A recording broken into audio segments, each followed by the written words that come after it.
Assalamualaikum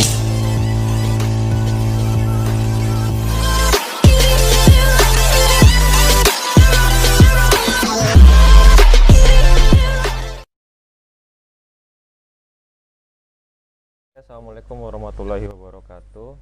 Waalaikumsalam warahmatullahi Waalaikumsalam warahmatullahi wabarakatuh. wabarakatuh. Terima kasih waktu dan tempat yang telah kita serahkan untuk kami. Pada kesempatan kali ini kita akan membahas yang berjudul Workless and More. Di dalam Workless and More ini ada satu pembahasan tentang meminimalisir resiko bisnis dengan bisnis asimetris. Nah, apa itu sebenarnya bisnis asimetris? Video ini dilakukan untuk memenuhi tugas kewirausahaan untuk dosen Bapak Sulfa Sofiana Eskom Mkom.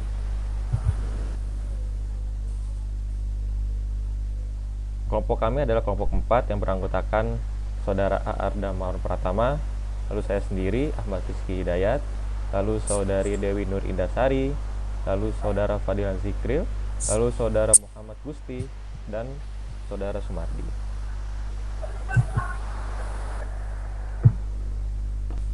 Lalu di sini saya akan membahas tujuan pembelajaran. Kenapa kita akan mempelajari si asimetris risk ini? Yang pertama, dapat meminimalisir risiko bisnis. Risikonya apa? Ya risikonya nanti saat kita jalani saat kita berbisnis.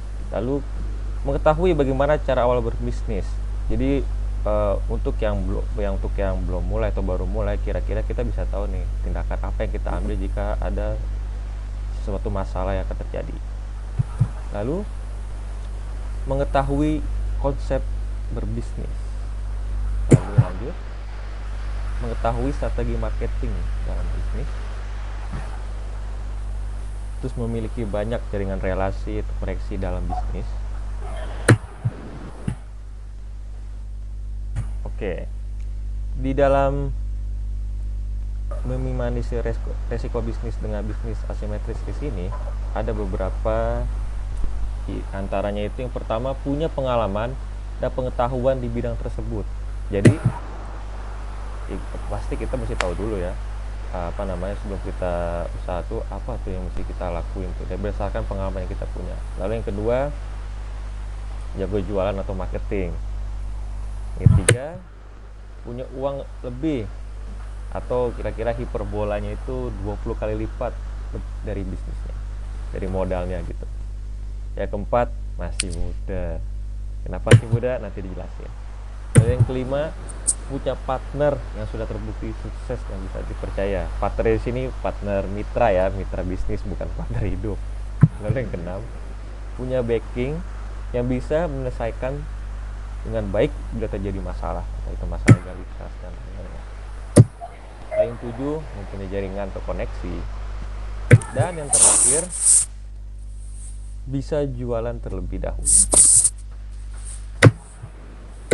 Oke, saya akan membahas yang pertama dulu, punya pengalaman dan pengetahuan di bidang tersebut. Nah, kenapa harus punya pengalaman dulu nih sama pengetahuan di bidang bisnis yang akan kita laksanakan atau yang sedang kita laksanakan?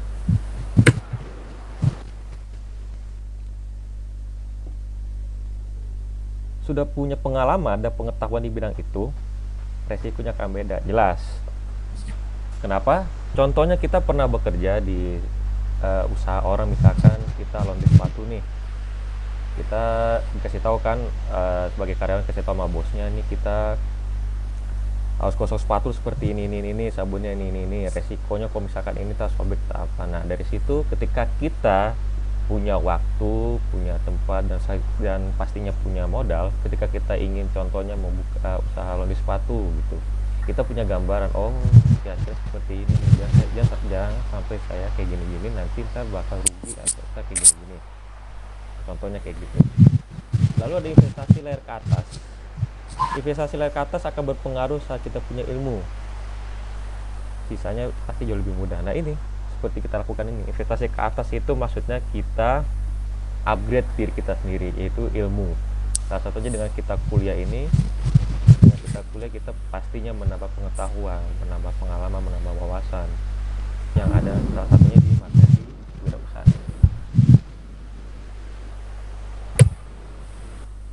selanjutnya akan dilanjutkan oleh Saudari Dewi Nurindasari. Waktu dan tempat dipersilakan. Baik, terima kasih Saudara Ahmad Rizky Hidayat. Untuk yang kedua, di sini ada jago jualan atau marketing. Kata marketing ini sudah tidak asing lagi lah bagi telinga kita. Marketing ini adalah salah satu bidang atau jenis pekerjaan yang memang harus dikuasai oleh kita sebagai pengusaha. Nah, apa sih jago jualan atau marketing itu? Boleh di slide selanjutnya. Di sini ada pertanyaan, kenapa harus jago jualan atau marketing?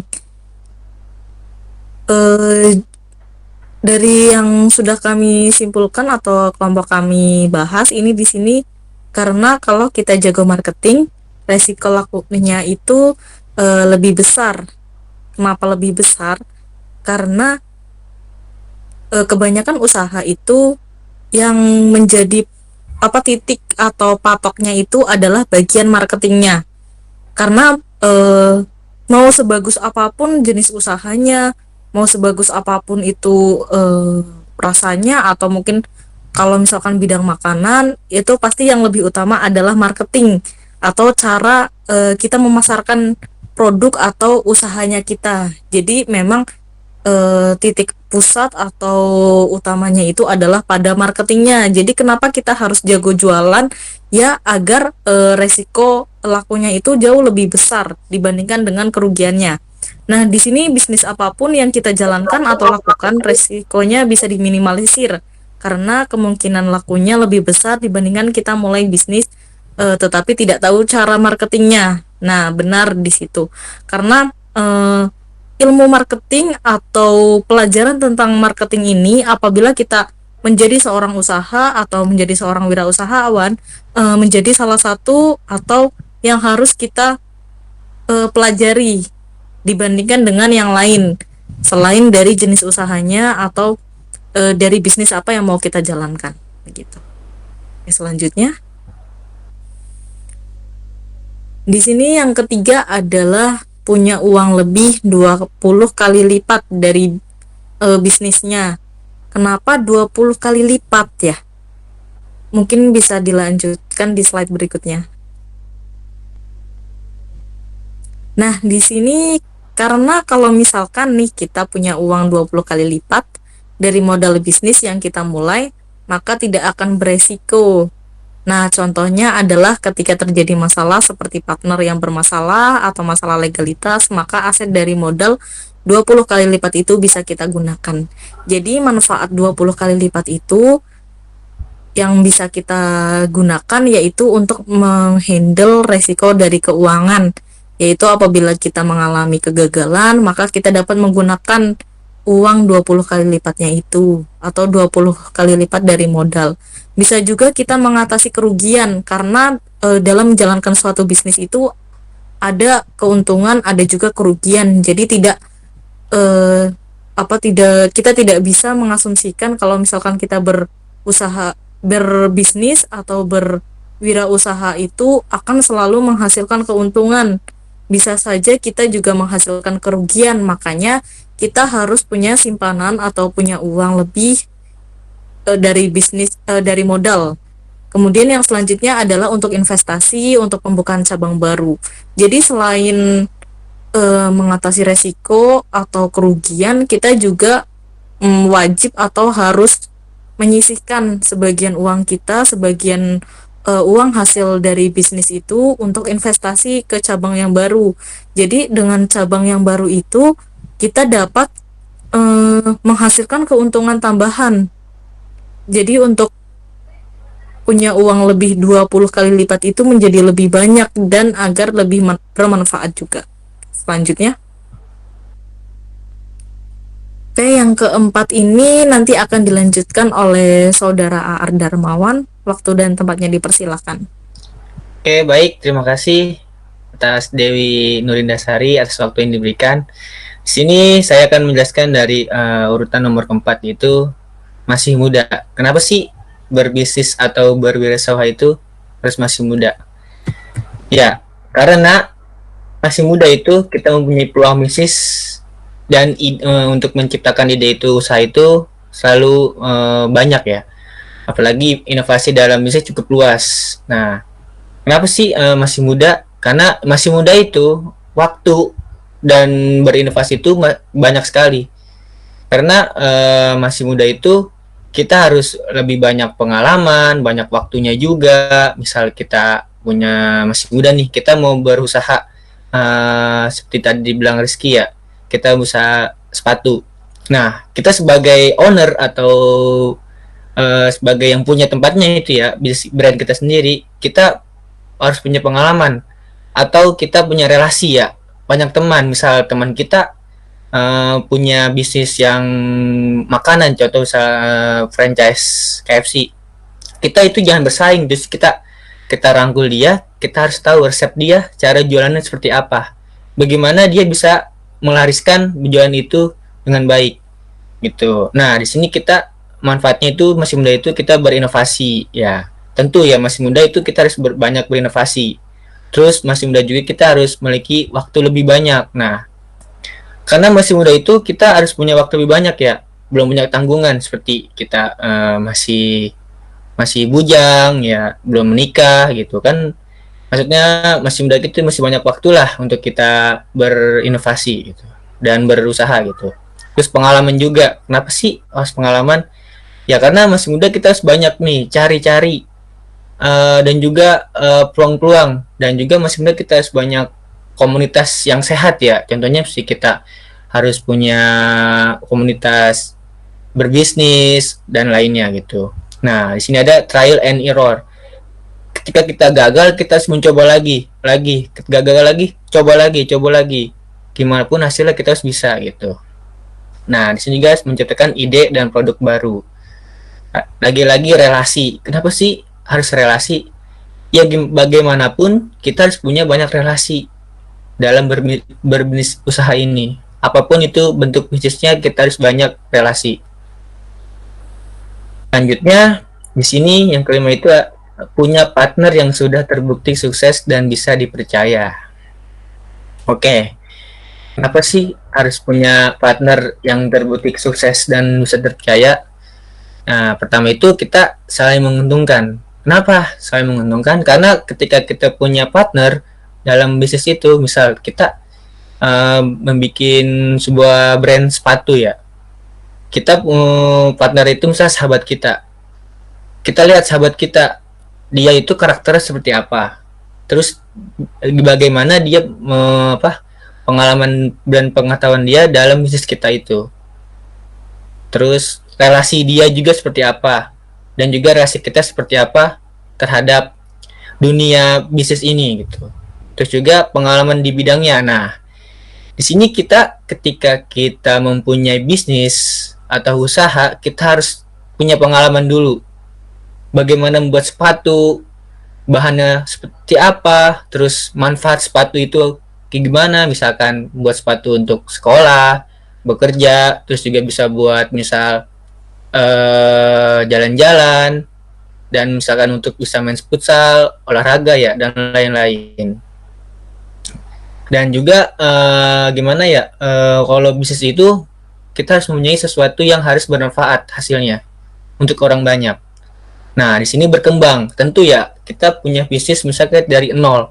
Dari awal bangun banget, bagaimana kita caranya untuk berkembang. Ditentukannya itu harus punya relasi. Gitu. Terus memiliki visi dan misi yang sama. Nah, ketika kita punya partner, kita harus satu visi, satu misi yang sama.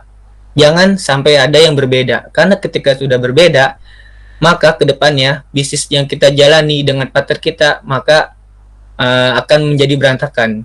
Justru itu kita harus bisa dapat dipercaya dengan partner kita. Kita harus tahu karakternya, sifatnya, bagaimana dia, mood dia ketika dia lagi gak enak gitu, sehari-harinya kita harus tahu bagaimana sifat dan karakternya. Seperti itu. Oke. Selanjutnya akan dijelaskan dengan Muhammad Gusti. Waktu dan tempat dipersilakan. Ya, baik, terima kasih kepada Mas RR. Ya, selanjutnya saya akan menjelaskan punya banking yang bisa menyelesaikan masalah, menyelesaikan dengan baik-baik bila terjadinya masalah. Slide selanjutnya. Jadi di antaranya itu adanya troubleshooting dan problem solving. Sebelumnya troubleshooting itu apa sih? Bagi yang belum tahu, troubleshooting itu adalah pencarian sumber masalah secara sistematis sehingga masalah tersebut dapat diselesaikan. Lalu bagaimana cara menyelesaikannya? Contohnya itu seperti telusuri kemungkinan penyebabnya. Sebelum kita membuat keputusan dengan masalah yang ada, periksa semua kasus. Jadi kita gali semua kasus tersebut. Jadi misalkan kita memiliki bisnis yang mempunyai beberapa karyawan, jadi kita nggak bisa langsung menuduh karyawan tersebut jika karyawan tersebut salah. Maka itu kita harus periksa semua kasus tersebut. Cobalah untuk benar-benar mengidentifikasi penyebab kerusakan. Jadi penyebab kerusakan itu misalnya adanya properti bisnis kita yang dirusak itu mungkin atas kelalaian dalam bekerja. Nah, kita pun tidak bisa asal menuduh karyawan tersebut atau saling sikut-sikutan sama karyawan. Nah, dari situ kita harus menelusuri penyebabnya. Lalu ada namanya itu problem solving. Problem solving itu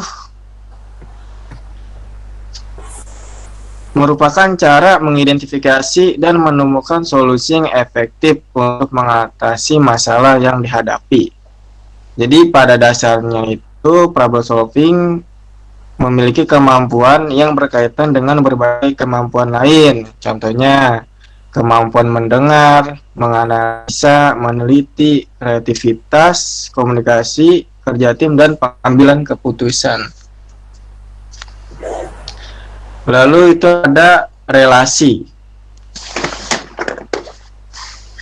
Jadi relasi itu tentu memiliki manfaat, diantaranya membuat bisnis semakin berkembang dengan cara yang disepakati. Namun lebih luas lagi, relasi bukan hanya di bidang bisnis, melainkan hampir di segala bidang gitu. Jadi bukan bisnis kita aja gitu. Jadi misalnya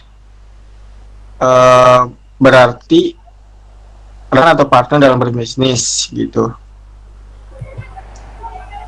Selanjutnya itu ada namanya bantuan orang yang dipercaya. Jadi ketika kita memiliki masalah, kita bisa melakukan seperti sharing kepada orang yang kita percaya, misalkan dari rekan kerja kita bisnis gitu kan ya. Yang menurut kita percaya kepada dia bahwa bisnis ini bagus yang dijalankan oleh beliau gitu kan, dengan rekan kita itu. Jadi kita bisa melakukan sharing dalam masalah yang ada dalam bisnis kita atau bagaimana cara bisnis kita maju gitu. Selanjutnya, mempunyai jaringan. Dalam mempunyai jaringan itu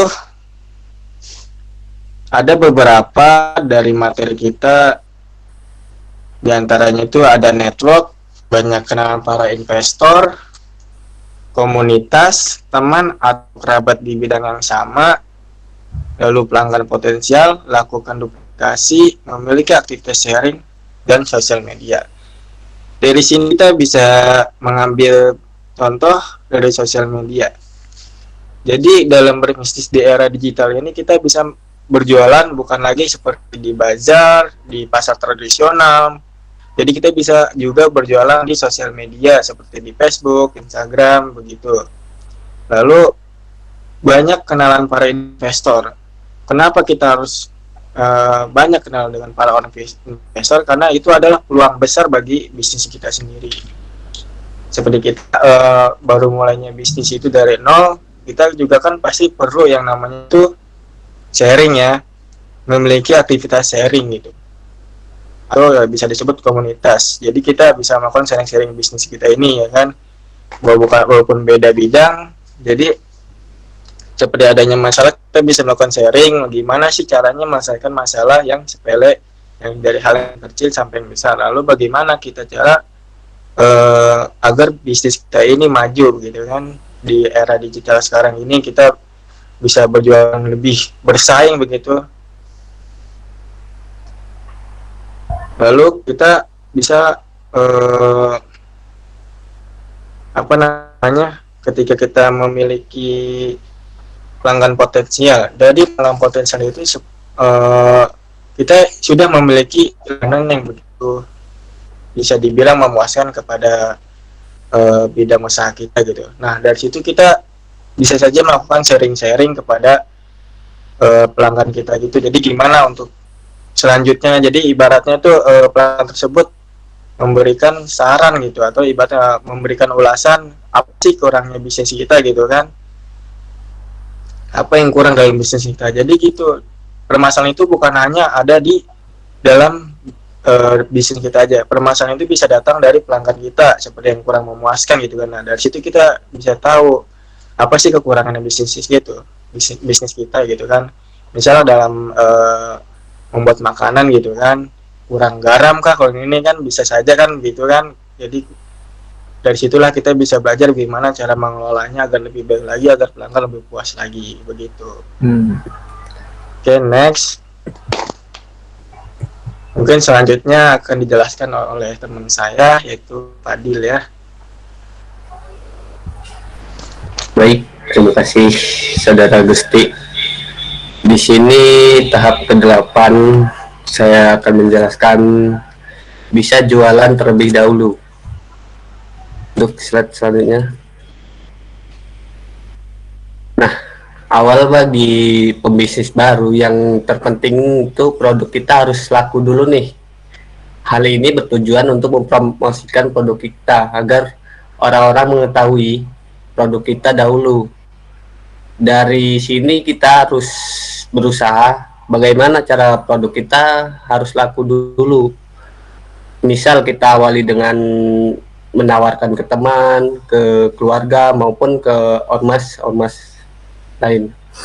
Nah, sistem bisa jualan terlebih dahulu ini yang pertama itu harus percaya diri ya.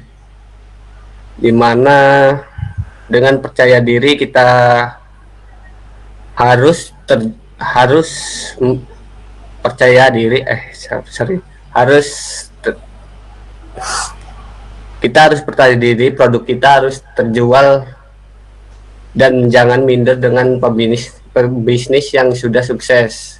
Nah, buktikan bahwa kita harus bisa dan sukses seperti pebisnis yang sudah sukses. Selanjutnya kita harus mengatur strategi bisnis. Kita akan lebih cepat memasarkan suatu produk yang dihasilkan bisa dengan berikan diskon, jual harga modal, lalu kualitas produk atau barang yang lebih bagus dari produk-produk yang lainnya.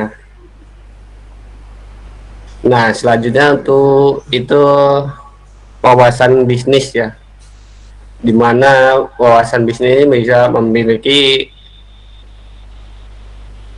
wawasan yang lebih dari pembisnis yang lainnya ya, seperti kita harus mempunyai circle pebisnis ini cukup bermanfaat karena dapat sharing-sharing pengetahuan bisnis dengan pembisnis yang lain untuk diterapkan pada bisnis kita. Nah, selanjutnya itu pola pikir pengusaha, dimana bisa seperti memiliki mimpi yang besar dan keberanian untuk memulai, lalu selalu berpikir dan bertindak cepat, berani mencoba dan tidak putus asa. Selanjutnya melihat hambatan sebagai peluang dan selalu bekerja keras dan cerdas. Nah, untuk selanjutnya akan dijelaskan oleh Saudara Sumardi. Oke, terima kasih Mas Badul. Jadi kita dapat simpulkan dari materi kita ini, dari materi meminimalisir resiko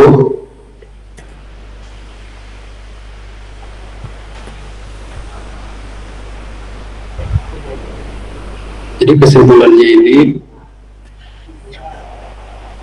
kesimpulannya adalah kita dapat meminimalisir faktor-faktor risiko bisnis yang sedang berjalan atau baru memulai bisnis.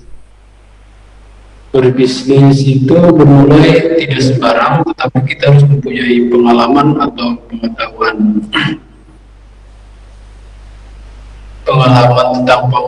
tentang bisnis yang sedang kita jalankan. Jadi ketika berbisnis dengan sahabat, keluarga, dan segala apapun itu bentuknya, yang penting itu percaya terhadap rekan kita yang dikenali. Tidak hanya itu, less and more juga ketika berbisnis itu harus mempunyai sistem yang juga mempunyai manfaat untuk orang lain dan juga mempunyai nilai tambahan dalam berbisnis. Mungkin kesimpulannya seperti itu tentang materi. Oke, baik, terima kasih. Saya balikan lagi ke Ahmad Rizky. Oke lah, sampailah kita di ujung acara. Terima kasih kawan-kawan yang sudah menyimak podcast kami. Jika ada salah-salah kata yang maaf, kurang lebihnya mohon maaf lagi. Intinya seperti itu. Assalamualaikum warahmatullahi wabarakatuh. Ayo mulai yuk. Gusti, udah mulai belum Gusti? Kamera lu hitam amat itu. Tadi tangan gue begini, Bo. Ayo mulai yuk. Udah siap nih. Udah siap. Udah siap. Jangan pengengesan, Cok. Mardi, enggak Mardi. Ini serius nih Mar, serius. Jangan tawa, jangan nyengir. Serius. Jangan Mar, serius Mar, serius. Tegak ya, tegak.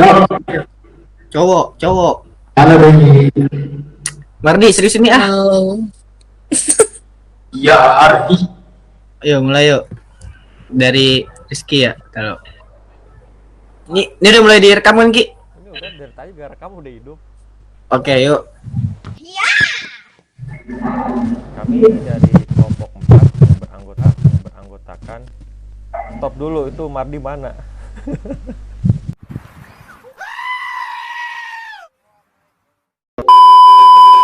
Dan kami akan membahas men